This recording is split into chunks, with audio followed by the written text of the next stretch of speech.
Here's the top stories for September 14th. The House of Representatives declined to accept the delegation in the budget hearing, according to the Office of the Vice President. Senate President Vicente Sotto III pushes for the immediate passage of the Independent People's Commission bill. Change in China's tactic observed in AFP's joint sail with U.S. and Japan in the West Philippine Sea.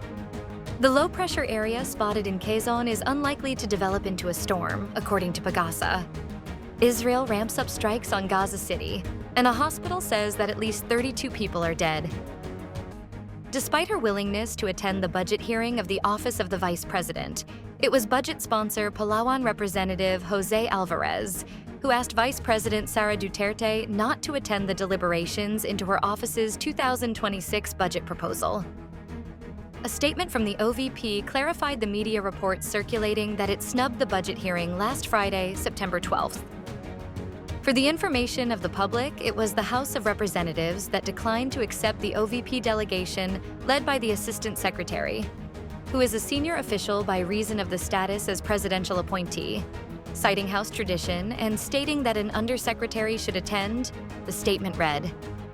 A screenshot of a text exchange between Duterte and Alvarez showed that at 10:07 a.m., Alvarez said the lower chamber was expecting at least an undersecretary, a senior official, to attend the hearing and not an assistant secretary, which the OVP sent. In response, the vice president herself said she would attend instead of Undersecretary Zuleika Lopez, whom she said was sick that time. But Alvarez opted to defer the budget hearing until further notice to defuse the situation and asked Duterte and the OVP delegation not to proceed to the House of Representatives. Senate President Vicente Tito Sotto III said on Sunday, September 14th, that he will formally ask President Ferdinand Bongbong Marcos Jr. to certify the proposed Independent People's Commission as urgent to expedite the passage of the bill. Sotto said Senate Bill Number 1215 primarily seeks to ensure that the President's Executive Order Number 94, establishing the Independent Commission for Infrastructure, will continue investigations beyond infrastructure projects and delve into other agencies' programs.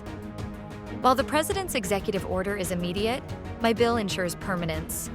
The IPC will not just be a stopgap measure, it will institutionalize oversight and prevent instances like this from happening again in the future, Sotto said.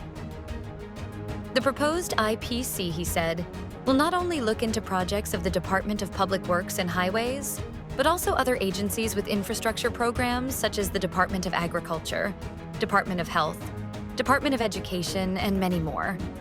Moreover, Sotto stressed that the creation of the IPC is important, as it would help bring back people's trust, protect public funds, and make sure government projects are done properly and for the benefit of Filipinos.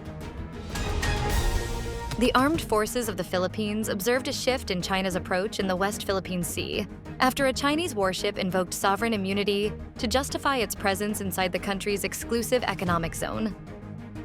A Jiangkai-class frigate with bow number 551 of the Chinese People's Liberation Army Navy was monitored approximately 35 nautical miles southwest of Capones Island in Zambales on the first of the two-day 11th Multilateral Maritime Cooperative Activity of the AFP, with allied forces from the United States and Japan.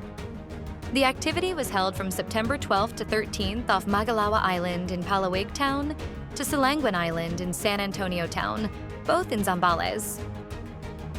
Personnel of the Philippine Navy guided missile frigate BRP Jose Rizal detected at least 3 Chinese vessels during the exercise and issued a radio challenge to PLAN frigate 551 when it came as close as 7 nautical miles away from them. The crew of BRP Jose Rizal advised the Chinese vessel that it had no legal authority to conduct military operations in the area, as it was within the 200 nautical mile exclusive economic zone of Manila, but the latter insisted it was enjoying sovereign immunity. The Philippine Atmospheric, Geophysical, and Astronomical Services Administration said on Sunday, September 14th, that the low-pressure area seen in Quezon is not expected to develop into a storm within the next 24 hours. As of 8 a.m., PAGASA said the weather system was spotted in the vicinity of San Narciso, Quezon. In its latest advisory, the State Weather Bureau said the chance of it becoming a cyclone is unlikely. All are advised to monitor updates from DOST PAGASA. It added, a barrage of airstrikes killed at least 32 people across Gaza City as Israel ramps up its offensive there and urges Palestinians to evacuate, medical staff reported Saturday. The dead included 12 children, according to the morgue in Shefa Hospital, where the bodies were brought. Israel in recent days has intensified strikes across Gaza City, destroying multiple high-rise buildings and accusing Hamas of putting surveillance equipment in them. On Saturday, the army said it struck another high-rise used by Hamas in the area of Gaza City. It has ordered residents to leave, part of an offensive aimed at taking over Gaza territory's largest city, which it says is Hamas's last stronghold. Hundreds of thousands of people remain there, struggling under conditions of famine. One of the strikes overnight and into early morning Saturday hit a house in the Sheikh Radwan neighborhood, killing a family of 10, including a mother and her 3 children, said health officials. The Palestinian Football Association said a player for the Al Hilal Sporting Club, Mohammed Ramez Sultan, was killed in the strikes with 14 members of his family. Images showed the strikes hitting, followed by plumes of smoke. Israel's army didn't immediately respond to questions about the strikes. Stay updated with the latest news. Visit our website at www.mb.com.ph or follow us on social media. Thanks for tuning in to the Manila Bulletin Daily Rundown.